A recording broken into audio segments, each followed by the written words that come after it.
गौतम बुद्ध, परमपूज्य डॉक्टर बाबासाहेब आंबेडकर, सर्व महापुरुषांना या ठिकाणी त्रिवार वंदन करतो। या ठिकाणी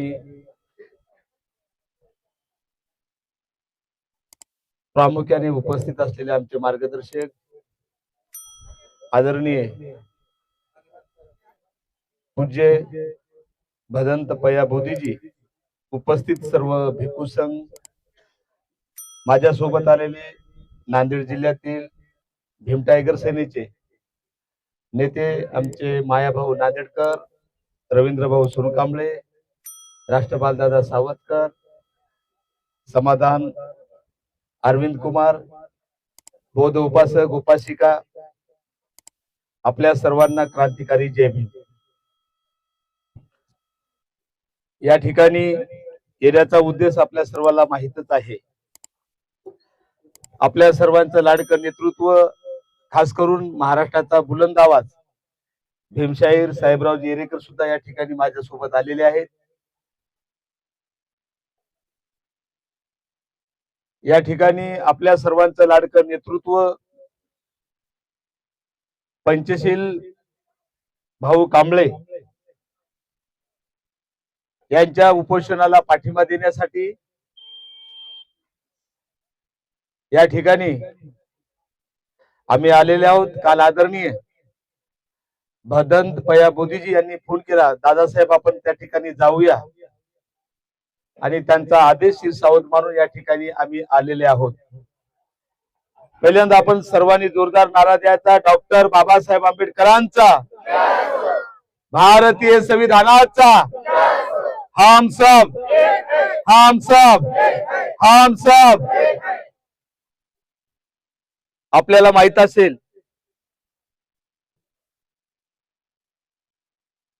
डॉक्टर बाबासाहेब आंबेडकरांनी या देशाला संविधान दिलं, आणि संविधान दिल्यानंतर बाबासाहेबांचं 1953 ला राज्यसभेत भाषण झालं। त्या भाषणात बाबासाहेब आंबेडकर म्हणाले, 2 वर्ष 11 महिने 17 दिवस सतत परिश्रम करून या देशाच्या उद्धारासाठी, देशाच्या हितासाठी हे संविधान मी देशाला अर्पण केलं। पण केव्हा केव्हा मला असं वाटतं की हे संविधान जाळून टाकावं असं। नंतर बाबासाहेबाला राज्यसभेत दुसऱ्या खासदारांनी प्रश्न विचारला, का हो बाबासाहेब, या देशाला संविधान देणारे तुम्ही संविधान जाळण्याची भाषा करतात, याचं कारण काय? कारण ते कारण आता जे आपला विषय चालू आहे याच्याशी संबंधित आहे म्हणून सांगतो मी। विचारलं खासदारांनी की बाबासाहेब, देशाला संविधान देणारे तुम्ही संविधान जाळण्याची भाषा करतात, त्याचं कारण काय? तर तेव्हा बाबासाहेब म्हणाले, अरे संविधान काय असतं, शेवटी ती कागदच। संविधान म्हणजे काय? शेवटी ती कागदच असतात, कागद स्वतःहून काही करणार नाही। पण संविधान ज्याच्या हातात पडेल ते माणसाच्या अवलादीचं असेल तर माझ्या लोकाला न्याय मिळेल। संविधान जर नालायकाच्या हाती पडेल, माझ्या लोकाला न्याय मिळणार नाही। आज तेच होत आहे। म्हणून गोलमेज परिषदेमध्ये बाबासाहेब भाषण करताना एकदा म्हणाले,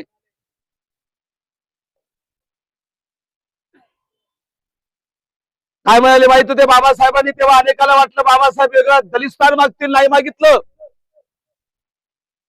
तर बाबासाहेबाला वाटलं हा माझा देश आहे, स्वातंत्र्य मिळाल्यानंतर माझ्या लोकांना न्याय मिळेल।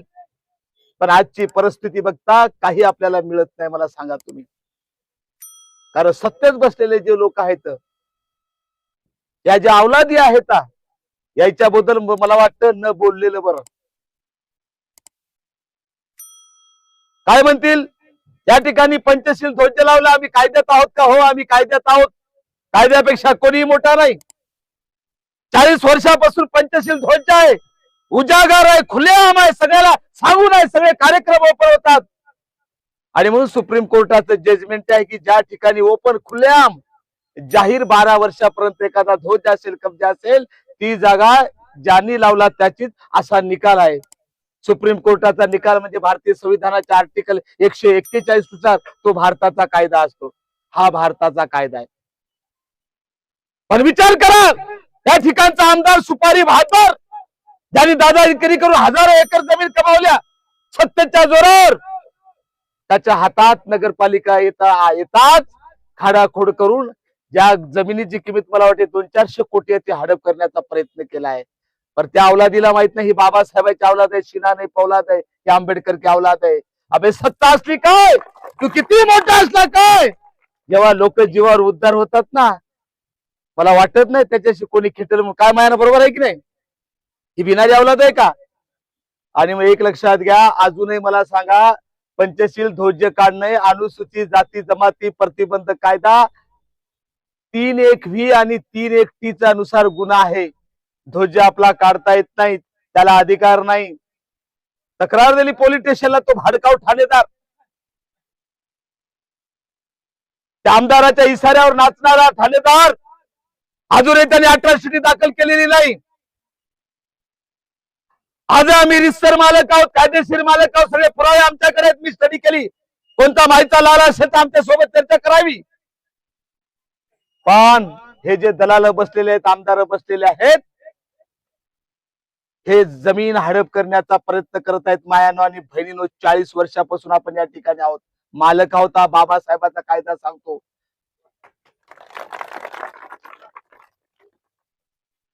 आपली नोंद झालेली आहे, आपला कब्जा आहे, व्हिडिओ आहेत आपल्याकडे. कोर्ट काय म्हणतं, तुम्ही एका जागेवर जर असाल 12 वर्षापासून, तुमच्याकडे रेकॉर्ड पाहिजे, आमच्याकडे रेकॉर्ड आहे, कब्जा आहे, नोंदी आहेत. पण या नालायक आमदारांनी नगरपालिकेची सत्ता हातात येतात 420 केलेला आहे. आणि हे त्याला हे पडणार आहे मागात. मी मोठी गोष्ट करणार, तोंड दाखवित नाही मी तुम्हाला, फक्त तुम्ही साथ द्या, कांबळे साहेबांनी साथ द्यावा. त्या चिखलीकरावर नाही, अट्रॉसिटी करून नाही दाखविल ना, एका बापाचाच नाही तुम्हाला सांगतो मी. कारण कायदा कुणाला माफ करा, त्रास होईल, त्रास कुणाला, जे पतीवर आहेत त्याला त्रास होते, व्यभिचार करायला त्रास होते का ताई? खरं सांगा तुम्ही, होते का? दलाली करणाऱ्या या चाटे लोकांना त्रास होते? आपले आई घालणारे असतील तिकडे आहेत की नाही, यायला त्रास होणार. जे सच्चा बाबासाहेबाचा बंदा आहे त्याला त्रास होते. आणि म्हणून जिथं त्रास होत तिथं सत्य असतं, आणि तिथं सत्य असतं तिथं 100% विजय आपलाच असतो, लक्षात घ्या. पण घाबरायचं नाही. बाबासाहेब जसे म्हणले, मला घटना जाळून टाकावीशी वाटते का, राबिनारे 12च्या अवलादीचे आहेत, इथला आमदार आहे 12च्या अवलादीचा आहे, सांगतो मी, तो आपला नाही.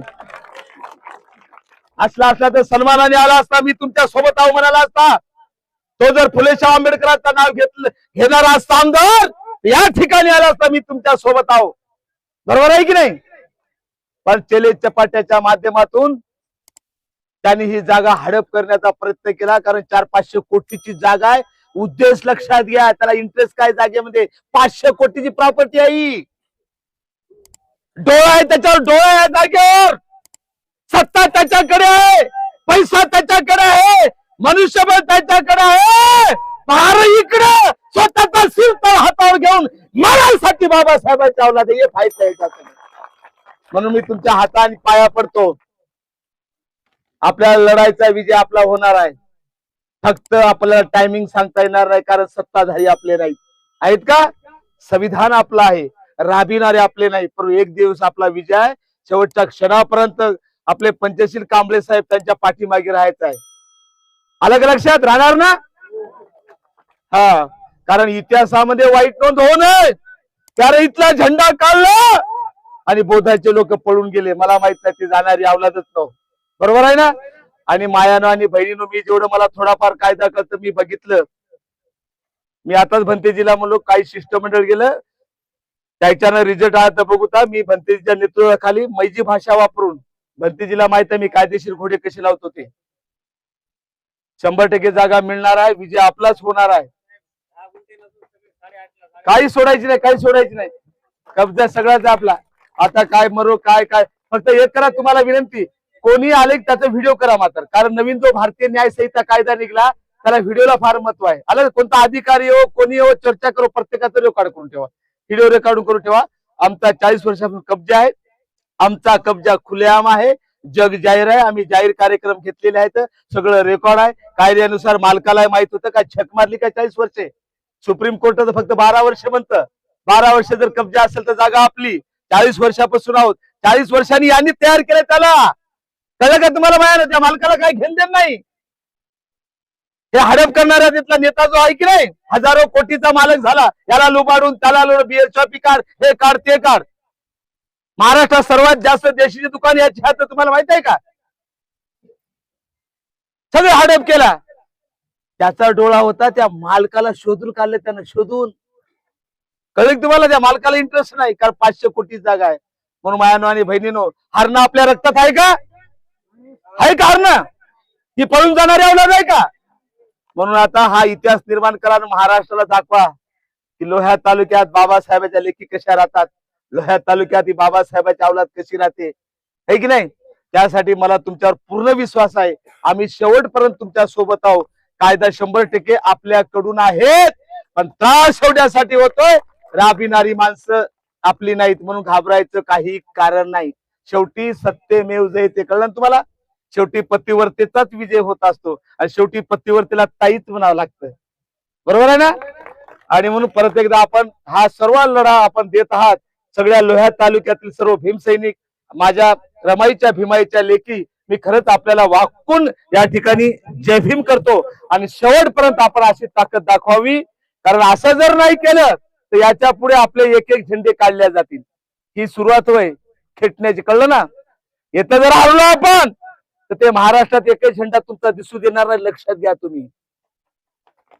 आणि म्हणून इतिहासाला दाखवून द्या, या माजलेल्या नेत्याला दाखवून द्या की बापू तू अवकात नाही. जेव्हा माणसं जीवावर उद्धार होतात ना, एक लक्षात घ्या, जेव्हा माणसं जीवावर उद्धार होतात ना, कोणी त्याच्या नादी लागत नाहीत. अरे आम्ही जीवावर उद्धार झालेले अवलाद आहोत. आणि मग सर्वांनी एकजुटीने लढूया. आम्ही सर्व आदरणीय भंतेजीच्या मार्गदर्शनाखाली आपल्या सर्वांना लढा द्यायचा आणि आता शेवट करायचा ना, 1000% जिंकायचं आहे आणि आपण जिंकणारची लक्षात घ्या. एवढं सांगतो. परत एकदा जोरदार नारा द्या. डॉक्टर बाबासाहेब आंबेडकरांचा, भिक्खू संघाचा, पंचशील ध्वजांचा. धन्यवाद. पंचशील भाऊ आगे बढ़ो, पंचशील भाऊ कांबळे आगे बढ़ो. धन्यवाद. जय भीम.